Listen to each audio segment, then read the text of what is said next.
Bismillahirrahmanirrahim. Assalamu alaikum hürmetli görürmenler. İstiklal gündelik haberlerini görüşünlerinin kızgın karşılarımız. Ben Abdullah Yalqın. Programımızda vatanımız Şarkı Türkistan ve dünya gün tertibiyle alakadar en mühim haberlerini huzuruna sunumuz. Qanamsızlıqtanlar ekranımız olsun. Ejderha şir usulü adiratlarının köpeyişi assimilyasiyanın derecesini körüstüp vermekte. Şarkı Türkistan'da Uygurlar başlıq Türkiye xalqlarga irqiy qirg'inchilik yurgizayotgan Xitoy yana o'z madaniyatini, urf-odatlarini xalqqa majburiy tengayotgan bo'lib, Xitoylarning atalmish ejderha shir usuli buning tipik misoli bo'lib hisoblandi. Xitoy tashviqot vositalarining aloqador xabarlarida ma'lum bo'lishicha, Qashqar viloyatlik 2-navbatlik ejderha shir usuli musobaqasi bu oyning 5-ida Fayzobod nahiyasida o'tkazilgan. Tarixdan buyon mazkur Xitoy odatining hech qanday iznasi bo'lmagan Qashqardagi har qaysi nahiya shaharlardan 70 dan ortiq komanda musobaqaga qatnashgan. Xitoy tashviqot vositalari bu assimilyatsiya jinoyatini atalmish Shinjongga nishonliq yordam berish xizmatining natijasi sifatida alohida tashviq qilayotgan bu Xitoy odatining zo'rlab tengilishi natijasida 2018-yildan buyon faqat Fayzobod nahiyasida 100 dan ortiq atalmish ejderha shir usuli atriti qurilgan.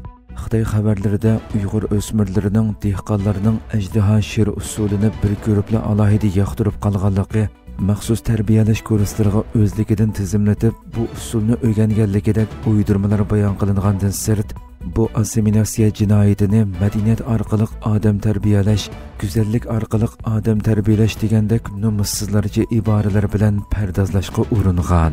Bundan ilgari tarqalgan sillardami Sharq Turkistonning har qaysi joylariga o'rinlashtirilgan turli faoliyatlarda majburiy tabriklangan Xitoy bayramlarida Uyg'urlarning atalmish ejderha shir usuli o'ynashga majburlanganligida ko'rinishlar ko'rsatilgan edi.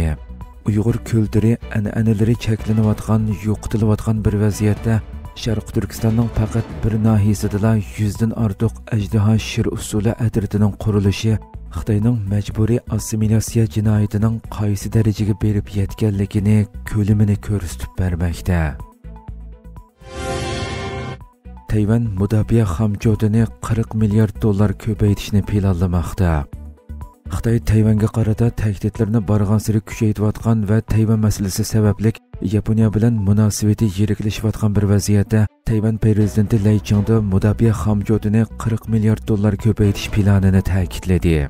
Lay Changda oldingi hafta bu vaqtdagi bayonotida Xitoyning kunsiri kuchayayotgan tahdidiga taqobil turish uchun kelgusi 8 yilda mudofaa xomchodini $40 milliard ko'paytirishni planlaganligini bildirdi. Mazkur xomchot asosligi T-Dom deb ataladigan ko'p qatlamli havo mudofaa sistemasini taraqqiy qildirish, bu orqali Xitoyning harbiy hujum xavfiga taqobil turish uchun ishlatiladi ekan. Mazkur havo mudofaa sistemasi Xitoyning urush aeroplani, ballistik boshqariladigan bomba, charlig'uvchi boshqariladigan bomba va uchquchsiz havo apparati qatorliq qurollarga inkas qaytarish qatorliq iqtidorlarni o'z ichiga oladi ekan. Navbatda Tayvanning o'zi ishlab chiqargan va Amerikadan sotib olgan ko'p xil mudofaa qurollari bor ekan.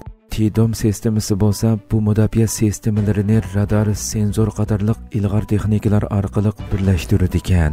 Tayvan mudofaa ministri bu haqda tushuncha berib, agar harbiy uskuna va qurollarni birlashtirmagan taqdirda Xitoyga qaytarma zarba berish, uchquchsiz havo apparatlarini to'sishning mumkin bo'lmaydiganligini, qurollarni unumli ishlatgili bo'lmaydiganligini ta'kidlagan. Oldingi haftalarda Yaponiya bosh vaziri Takaichi Sanaining Tayvanga bir ish bo'lsa, Yaponiya xatar ichida qoladi degan bayonlari Xitoyni qattiq bearam qilgan bo'lib, turli o'ch elish vositalari bilan Yaponiyaga besim qilmoqda. Yaponiya bo'lsa bu vaqtdagi maydonida ching turmoqda. Yaponiya taratqullarining yaqinqi ra'y sinashlariga asoslanganda Yaponiya xalqining bosh vazirini qo'llash nisbati bu qatimliq surkilishdan keyin texmi oshgan bo'lib 75% ga yetgan. Isroiliya bilan Rossiya hujumlarini davomlashtirmoqda. G'azzada tinchlik kelishimi tuzilgan va Ukraina-Rossiya urushini to'xtatish tirishchiliklari davomlashayotgan bo'lsa-mu, Isroiliya bilan Rossiya hujumlarini davomlashtirmoqda. G'azza Sahiyya ministrligi urush to'xtatish kelishimi 10 oktyabrda ijro qilinishga boshlagandan buyon yana 354 falastinlikning Isroiliyaning hujumlarida hayotidan ayrilganligini bildirgan. Urush to'xtatishga qaramay qamal va xiloflik qilishlar sababidan qo'rishib olingan Falastin rayoni chunqur bir insonparvarlik krizisi ichida turishni davomlashtirayotgan bo'lib, BDT bosh kotibi Antonio Guterres bir bayonotda bu qadar ko'p fuqaroning o'ldirilishi, butun bir nupusning qayta makonidan ayrilishi va insonparvarlik yordamlarining to'salg'iga uchratilishi hech qanday sharoitda qabul qilinmaydi degan. İsrailiya armiyasi dushanba kuni yana G'azzaning janubida harbiy kontrollik ostidagi seriq liniya ichida qolgan bir qancha o'ringa hujum qilgan. Aholilar Isroiliya zambiraklarining Rafahning sharq qismlarini shiddatli bombardimon qilganligini va bombardimon qilingan rayonlardan tutunlarning ko'tarilganligini bildirgan. Hujumlarga aloqador hozircha biror odam o'lish yoki yaralanish ahvoli dokulat qilinmagan.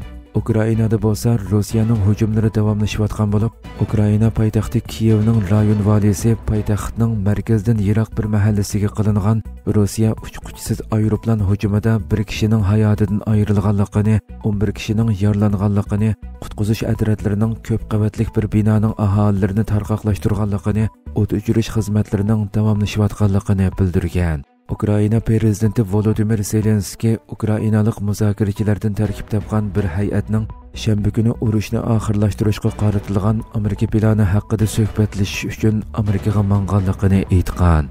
Bir Fransiya amaldorining bildirishicha, Zelenskiy bugun Fransiya prezidenti Emmanuel Macron bilan suhbatlashish uchun Parijda ziyoratda bo'ladi ekan. Hurmatli ko'ruvchilarimiz, shunday qilib bugungi xabarlarimiz mush yerda oxirlashdi. Inshaalloh atiki programmamizni ko'rishguncha omon bo'linglar. Assalomu alaykum va rahmatulloh.